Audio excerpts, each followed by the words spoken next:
뉴스에 시작합니다. 저는 동정민입니다. 한국 축구 그야말로 위기입니다. 16강도 아닌 32강 자력 진출이 무산이 됐죠. 다른 나라 경기에 따라 진출이 결정되는데 진출 가능성이 확 떨어졌습니다. 세 팀이 더 우리를 추월하면 우린 탈락입니다. 첫 소식 문예빈 기자입니다. 남아공의 패에 조 3위로 떨어졌던 어제까지만 해도 분위기는 나쁘지 않았습니다. 전 세계 예측 업체들은 한국이 와일드카드 경쟁을 통과해 32강행 티켓을 딸 것으로 예상했습니다. 각조 3위 12개 팀 중 8위 안에 들면 32강 진출입니다. 어제까지 한국보다 앞섰던 나라는 3나라였지만 오늘 한국의 와일드카드 랭킹은 6위로 떨어졌습니다. 앞으로 3팀이 더 한국을 추월하면 조별리그 탈락이 확정됩니다. 에콰도르가 예상을 뒤엎고 독일을 꺾는 이변을 일으키며 한국을 추월했습니다. Hoy fuimos contra las probabilidades de muchísima gente y demostramos que somos Ecuador y que tenemos equipo para jugarle a cualquiera. 일본과 1대1로 비긴 스웨덴, 그리고 호주와 무승부를 거둔 파라과이도 1승 1무 1패를 기록하며 한국을 앞질렀습니다. 앞으로가 더 걱정입니다. 아직 6개 조의 최종전이 남아 있습니다. 한국과 3위 경쟁을 할 가능성이 있는 나라가 10개나 남았습니다. 전력이 예전 같지 않지만 저력이 있는 벨기에를 비롯해 아프리카의 복병 세네갈과 이번 대회 이변의 주인공 카보베르데도 충분히 3위 경쟁에서 앞서갈 수 있는 나라들입니다. 때문에 예측 업체들이 80에서 90%까지 내다봤던 한국의 32강 진출 가능성은 단 하루 만에 50에서 60%대로 떨어졌습니다. 조별리그는 오는 일요일까지 이어집니다. 남은 이틀간 경기 결과에 따라 시시각각 한국의 32강 진출 운명이 달라집니다. 채널A 뉴스 문예빈입니다.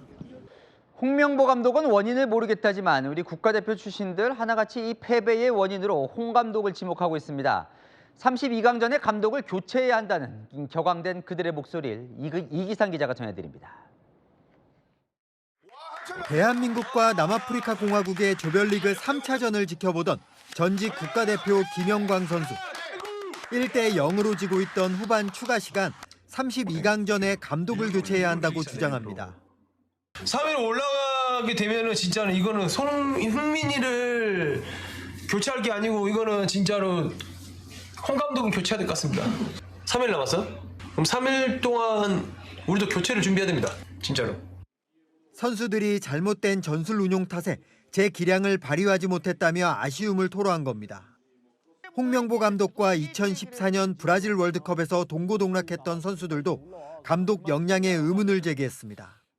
지금까지도 우리가 지금 전술적으로 못 풀어냈잖아요. 우리 걸 보여준 게 아무것도 없어. 오늘. 기억에 남는 게 없어요. 아니 진짜 기억에 남는 게. 지금 괜찮아는 독이야 독. 플랜 A, B, C 전술도 똑같지만 선수 스쿼드 그다음에 후반에 교체 들어오는 운영 방안 이런 것들의 데이터가 너무 부족하지 않았나. 국가대표 골키퍼 출신의 이범영 선수도 홍명보 감독이 한번 전술적으로 성공하면 그 전술로 밀어붙인다고 지적하며 새로운 방식의 팀 운영이 필요하다는 의견을 더했습니다. 우리나라 축구대표팀이 월드컵 본선대회 도중 감독을 경질한 건 네덜란드에게 5대 0 대패를 기록했던 1998년 프랑스 월드컵이 유일합니다. 채널A 뉴스 이기상입니다. 아직도 대체 이해가 안 된다는 분들도 많으시던데요. 이 외신들도 또 프랑스 월드컵 우승주역 앙리도 대체 왜 손흥민 선수를 선발에서 제외했을까 의문을 제기하고 있습니다. 정서원 기자입니다. 어제 열린 대한민국 축구대표팀과 남아프리카 공화국의 경기. 관중석 뒤편으로 대표팀 주장 손흥민 선수에 붙인 손흥정 씨가 굳은 표정으로 서 있습니다. 손흥민 선수는 선발에서 제외됐고 후반에서야 교체 출전하며 그라운드를 밟았습니다. 상대방의 허를 노린 깜짝 카드였는데 결과적으로 실패한 카드라는 지적이 이어졌습니다. 벤치 멤버를 했죠. 그거는 상식이 아닙니다. 내가 손흥민이라면 어떤 모멸감을 가질까요? 그리고 동료 선수들, 후배 선수들은 또 어떤 생각을 할까요? 프랑스 월드컵 우승 주역이었던 티에리 앙리는 홍 감독을 향해 자만심이 도둑처럼 스며든 것 같았다고 비판했습니다.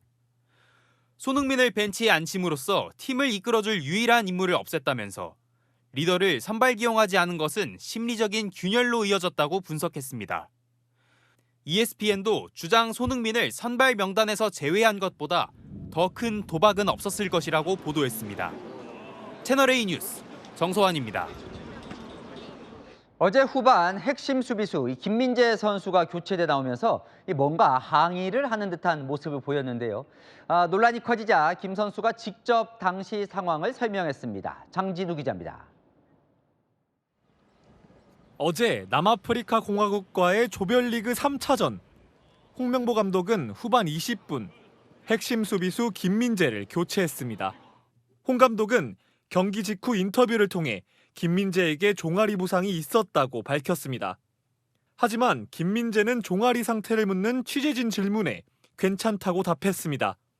김민재가 그라운드를 나올 때 인상을 찌푸리고 양팔을 벌리며 의문을 표시하는 장면도 교체 결정에 대한 항의가 아니냐는 논란이 일었습니다. 홍 감독에 대한 비판이 이어지자 김민재가 오늘 해명에 나섰습니다. 후반 교체는 오른쪽 종아리에 이상을 느껴 먼저 요청했다는 겁니다. 경기 직후 종아리 부상에 대해 괜찮다고 말한 건 회복하면 다음 경기는 괜찮을 수 있다는 의미였다고 설명했습니다. 항의하는 듯한 제스처도 수비 간격이 벌어진 것이 아쉬워서 한 행동이었다고 해명했습니다. 독일 명문 클럽 바이에른 뮌헨에서 활약하고 있는 김민재 선수는 2022년 카타르 월드컵에 이어 이번이 두 번째 월드컵 출전입니다. 채널A 뉴스 장진우입니다. 남의 손에 운명이 달린 우리와 달리 일본은 오늘 32강 진출을 자력으로 확정했습니다. 축제 분위기인 일본 현장, 도쿄 송찬욱 특파원이 취재했습니다. 일본 도쿄의 관광지로도 유명한 시부야 스크램블 교차로. 신호가 바뀌자 사람들이 일제히 뛰쳐나갑니다. 보행 신호가 켜진 동안 교차로 위는 축제 분위기입니다. 일본이 월드컵 조별리그 3차전에서 스웨덴과 1대1 무승부를 기록하고 F조 2위로 32강 진출을 확정했기 때문입니다. 평일오전인데도 경기가 끝나자마자 이곳 교차로에는 발디딜 틈 없을 정도로 많은 사람들이 모였습니다.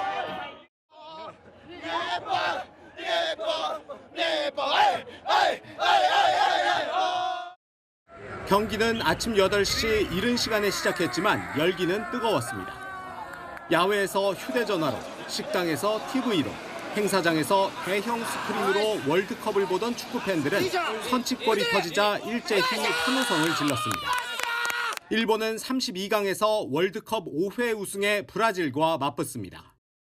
もちろん相手は強敵ですけど、我々も勝つチャンスがあると思いますので 일본 축구 팬들은 브라질을 꺾고 우승까지 기대하고 있습니다. 일단 브라질勝ってもらいたいですね。全部きついですよ。全部きついですけど、優勝してほしいです。優勝ね。 도쿄에서 채널A 뉴스 송찬욱입니다. 네, 강성주 IB스포츠 축구 해설위원과 조금 더 살펴보겠습니다. 어서 오십시오. 네, 안녕하십니까. 예, 편의점에 홍명보 감독 출입 금지라는 문구까지 등장했다는데 축구 팬들의 이런 좀 분노 섞인 이 심경 이해가 가십니까? 어떻습니까? 저도 공감하고 있습니다. 사실 뭐 지난 남아공전을 보신 팬 여러분들, 국민 여러분들께서 많이 분노하고 계실 텐데 일단은 우리가 조별 예선에서 굉장히 유리한 상황을 점해 놓고도 사실 납득할 수 없는 경기력을 보였고요. 또 그 결과로 돌아오면서 32강 진출에 대한 것이 불투명한 상황이기 때문에 많은 분들이 실망하시고 좀 속상해하시고 또 이게 분노로까지 이어지고 있지 않나 생각합니다. 근데 홍명보 감독은 뭐 하다 보면 좀 못한 경기도 있다 이 수준입니까? 아니면 진짜 좀 뭐 전략에 문제가 있었던 거예요? 아무래도 이제 팀이라는 것은 축구 경기장에서 어떤 축구를 해서 우리가 어떻게 상대 팀을 요리할 것인가 라는 것을 전술적으로 보여주기 마련이잖아요. 하지만 뭐 멕시코전도 그렇고 남아공전에서는 우리가 무엇을 하려고 했는지 좀 도무지 알 수 없는 90분이었기 때문에 팬들의 분노는 충분히 공감할 수 있습니다. 자, 이 부분이에요. 또 좀 국민들이 분노하는 부분은 12년 전에 우리가 한번 실패를 했어요. 그런데 또 홍명보 감독을 선택을 했습니다. 그때 일단 잠깐만요. 포부 한번 듣고 이야기 나눠보겠습니다. 축구팬 여러분들의 비판의 목소리도 대표팀을 위한 일이라면 항상 경청하겠습니다. 네, 어떻게 보세요? 일단 뭐 대표팀의 감독으로서 할 수 있는 이야기이긴 합니다. 그리고 해외 사례들을 봐도 월드컵에서 실패를 경험한 감독이 다시 지휘봉을 잡는 사례가 없는 것은 아니에요. 하지만 이 재선임 과정에서의 국민 여러분들이 느끼실 때 이 절차적 정당성이 결여돼 있다라는 것이 많이 대두될 수밖에 없었고요. 그렇기 때문에 출발하면서부터 지지를 받지는 못하는 상황이었기 때문에 이 지난 경기에서 나왔던 경기력과 또 이 결과들은 참 받아들이기 힘들다라는 생각을 하고 있습니다. 일각에서는 이게 이제 결국 우리나라 뭐 축구 카르텔이라는 얘기도 나오고 인맥 축구다 뭐 이런 얘기도 나오는데 이런 비판도 가능한 겁니까? 뭐 충분히 그럴 수 있는 게 앞서서 말씀드린 것처럼 홍명보 감독을 재선임하는 과정에서 매끄럽지 못했습니다. 그리고 국민 여러분들과 이 팬분들께서 공감할 수 있는 상황도 아니었기 때문에 무슨 일이 생겨서 자리에 공석이 생겼을 때는 또 지난 인사와 같은 상황들이 발생되고 있기 때문에 충분히 이런 불만들이 나올 수 있는 것 같고요. 어쨌든 뭐 월드컵이 아직 끝난 것은 아니지만 월드컵 이후에 우리가 한 방향성을 갖고 우리 축구의 발전을 위해서 무엇이 필요한가에 대한 고민은 모두가 다 같이 필요하지 않을까 생각하고 있습니다. 막 화가 나서 하시는 말씀일 수도 있겠지만 중간이라도 막 감독 교체해야 된다 이런 얘기는 그런 건 어떻게 봐야 돼요? 이 사실 감독 교체를 통해서 뭐 이 모든 축구팀에서 마찬가지입니다. 순간적인 스파크가 튀면서 오히려 팀이 똘똘 뭉치는 계기가 될 수 있는데 사실 이 자리에서 말씀드리기에는 굉장히 조심스럽고요. 남은 32강 진출 여부에 따라서 우리가 또 한 경기를 하게 될지 두 경기를 하게 될지 아직 미지수기 때문에 좀 더 상황을 지켜봐야 되지 않을까 생각합니다. 자, 냉정하게 우리나라 지금 32강 가능성을 어떻게 봐야 돼요? 사실 남아공전이 끝나고 나서 어제까지만 해도 80% 이상 되는 확률로 우리가 32강에 갈 것이다라고 예상을 하고 있었는데 오늘 펼쳐진 경기들의 결과를 보니까요. 확률이 굉장히 떨어졌습니다. 사실 가장 안타까운 것은 우리가 자력으로 32강 진출을 확정 지을 수 있는 상황에도 불구하고 우리 손을 떠났습니다. 네, 이제 그 상황이 가장 안타깝다라고 볼 수 있겠죠. 마지막 질문인데요. 만약 간다면 32강 긴급 이건 해야 된다. 뭡니까? 일단은 선수단의 동기부여가 필요할 것 같고요. 지금 너무나 많은 이 국민 여러분의 분노와 비판 속에서 선수들이 또 경기를 준비하고 있는 상황이기 때문에 일단 멘탈 관리 그리고 무엇보다 중요한 것은 우리 선수들이 가장 잘할 수 있는 것이 무엇이냐라는 것을 뭐 지휘봉을 잡은 홍명보 감독도 좀 고민해야 되지 않을까 생각하고 있습니다. 잘 됐습니다. 오늘 말씀 여기까지 듣겠습니다. 강성주 축구 해설위원과 이야기 나눠봤습니다. 고맙습니다. 아프지만 오늘 이 뉴스는 짚어봐야 됩니다. 이른바 몬테레이 참사입니다. 왜 이런 충격적이고 참담한 월드컵 결과가 나왔는지 원인 분석은 해야 또 후일까지 도모할 수 있겠죠. 제 옆에 박문성 축구 해설위원 나오셨습니다. 어서 오십시오. 네, 안녕하세요. 오늘 위원님의 눈물 혹은 어떻게 팀을 이따위로 만들었냐 이런 표현과 눈물이 꽤 화제였어요. 눈물의 의미가 뭐였습니까, 위원님? 뭐 이제 방송 도중이었기 때문에 이제 그래서는 안 됐는데 일단 상상할 수 없는 내용과 결과였고요. 한편으로는 참 오랫동안 저를 포함해서 많은 사람들이 이대로 가면 큰일 난다라는 이야기를 했는데 바뀌는 건 하나도 없고 예견된 실패였다. 그러니까 좀 뭐라고 할까요? 좀 분한 느낌도 있었고요. 아픈 마음도 있었고요. 네, 그랬습니다. 그래서 끝나고 좀 지금도 눈이 좀 빨가신 것 같은데 한 기자는 아예 뼈 때린 질문까지 했어요. 집단 식중독 같은 게 있지 않고서 어떻게 저런 경기력을 보이냐. 모든 게 제 책임이다. 홍 감독 얘기인데 그래도 참사 이유는 알아야 되니까 사실 어제 이 자리에서 남아공 주전 핵심 선수 2명도 빠졌고 근데 그런데도 우리가 스스로 무너진 거잖아요. 특히 손흥민 선수를 왜 후반에 투입했는지는 저도 잘 이해가 아직 안 돼요. 결과적으로는 판단 미스죠. 그러니까 홍명보 감독은 손흥민 선수를 상대가 체력이 떨어지는 후반에 넣어서 흔들겠다라는 판단이었다고 해요. 근데 저희가 어제 와서도 이야기했지만 남아공의 약점에 대해서 분명히 이야기를 했습니다. 저희가. 빌드업을 하는데 패스미스 많다 이런 거요? 압박하면. 손흥민 선수가 골도 굉장히 잘 넣지만 손흥민 선수가 잘하는 게 또 있습니다. 축구 보시는 분들은 다 아실 텐데 전방 압박에서 굉장히 많이 뛰면서 상대를 한쪽으로 모으는 맞아요. 좀 축구 용어로 하면 그걸 채널링이라고 하는데 채널링을 우리나라 공격수 중에 아마 제일 잘할 겁니다. 근데 손흥민을 빼면서 전방 압박이 거의 없었어요. 굉장히 느슨하게 그러니까 남아공이 하고 싶은 대로 다 하게 뒀습니다. 그러니까 하나만 생각한 거죠. 손흥민 선수의 어떤 몸 상태라든지 앞에 두 경기에서의 어떤 득점이라든지 이것만 생각한 거지 남아공이 이래. 이 남아공을 이렇게 공략해야 된다라고 하는 그 판단을 못한 겁니다. 경기 3경기 내내 전술이 똑같다 이렇게 봐야 되는 거예요, 그러면? 그렇죠. 상대가 다르고 특징이 다른데 우리는 변화를 하나도 안 줬어요. 예를 들어서 오늘 경기도 공격적으로 싸웠나요? 아니요. 아니죠. 앞에 두 경기 체코와 멕시코는 그랬다 쳐요. 상대가 좀 강하다는 느낌으로. 오늘 왜 남아공한테도 그렇게 싸우죠? 한번 생각해 보시죠. 남아공이 멕시코에 졌습니다. 체코에게는 마지막에 정말 어렵게 PK로 비겼어요. 그 체코가 멕시코에게 3대0으로 졌습니다. 누가 보더라도 체코는 이 조에서 가장 못하는 팀 맞아요. 이 팀을 상대로도 왜 내려앉아서 남아공이요? 이 남아공 상대로 이렇게 경기를 하죠? 정말 이해할 수가 없습니다. 아니 근데 이제 모르겠어요. 뭐 비기기만 해도 올라가니까 속내는 일단 비겨서 32강 가자. 홍 감독 이런 속내일 수 있는데 아까 나왔던 첫 번째 손흥민 후반 투입, 두 번째 근데 지고 있었잖아요. 후반 18분에 골 먹어서. 그럼 그때는 좀 뭔가 공격 숫자를 늘리거나 전술을 좀 바꿨어야 되는데 그때도 뭔가 수비를 하는 느낌이었단 말이에요. 저는 그게 이해가 안 돼요. 하나의 맥락을 이해하시면 하나의 맥락이 뭡니까? 홍명보 감독은 전술적인 다양성이 부족합니다. 금방도 말씀드렸지만 상대가 달라도 똑같은 포메이션, 똑같은 형태를 유지해요. 그러니까 지금 이런 상태에서도 적극적인 어떤 변화를 줘야죠. 이 경기를 해설하고 있던 박성 위원도 왜 지고 있는데 똑같이 싸우냐. 그러게요. 아니 수비수 빼고 공격수 넣고 좀 양쪽 윙백도 공격 변화를 좀 줘야죠. 그러니까 그거는 축구에 대해서 굉장히 디테일하게 모르더라도 우리가 할 수 있는 변화 아니겠습니까? 그렇죠. 왜 이렇게 무기력합니까? 정말 이해할 수가 없습니다. 이렇게 싸운다는 그 자체가. 아니 사실 적장이 저런 표현을 했어요. 오늘 한국은 예상한 대로였고 전술적으로 우리가 한국보다 조금 나았다. 사실 김승규 선수의 선방 몇 개 없었으면 0대1보다 0대2, 0대3 확률도 좀 높았어요. 예상한 대로 뛰더라. 그러니까 저게 상당히 사실 우리 입장에서는 치욕적인 말입니다. 상대가 약한데 우리 보고 야 한국은 내가 예상한 대로 똑같이 가더라. 하나도 어렵지 않더라. 비교도 올라가는 경기를. 네.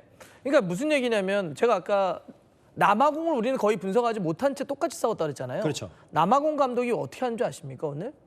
우리의 약점 두 가지를 다 본 겁니다. 하나는 약점이라기보다는 우리의 패턴인데 우리는 공격을 할 때 전술, 즉 약속 플레이가 좀 적잖아요. 그렇죠. 그러다 보니까 어떻게 하죠?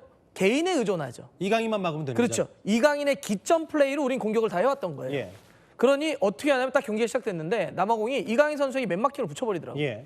그 기점이 되는 선수가 발이 잡히니까 공격이 안 풀려요. 이강인 패스가 계속 끊겼어요. 사실. 그렇죠. 상대는 그걸 알았던 겁니다. 두 번째, 우리가 올라왔을 때 간격이 벌어지면서 뒷공간이 벌어진다는 걸 알았어요. 그래서 골키퍼가 어떻게 하냐면 오늘 나중에 한번 보시면 우리의 선수들을 쭉 몇 명을 끌어들여요. 쭉 오는 듯 싶으면 바로 뒷공간으로 놓아줍니다. 그럼 그 선수들이 순간적으로 한 4명, 3명이 계속 경합하면서 기회를 만들더라는 거죠. 상대는 우리에게 딱 맞는 맞춤을 준비해 왔어요. 근데 우리는 이러한 남아공을 상대로 해서 어떤 맞춤이 있었죠? 혹은 뭐 상대에 대한 맞춤을 떠나서 분명히 공격적으로 싸워야 되는데 우리 라인은 어땠냐는 거예요. 높았냐? 안 그랬거든요. 전방 압박이냐? 그러지 않았다는 거죠. 똑같았어요. 이건 정말 감독이 책임을 질 수밖에 없는 상황입니다. 거의 전적으로 감독 책임이다. 아까 박지성, 안정환, 이영표 국가대표 축구 레전드들의 전술 자체를 못 느꼈다. 감독 의도가 전혀 안 보였다. 이기려고 한 경기 맞냐? 뭐 다 맞는 말이죠. 선수들 얘기도 한번 바로 봐볼게요. 역대 가장 좋은 멤버잖아요. 그리고 조 편성도 꽤 수월해 보였고 선수들도 죄송하다는 얘기를 했는데 저는 박문성 위원께 이 질문을 드리고 싶어요.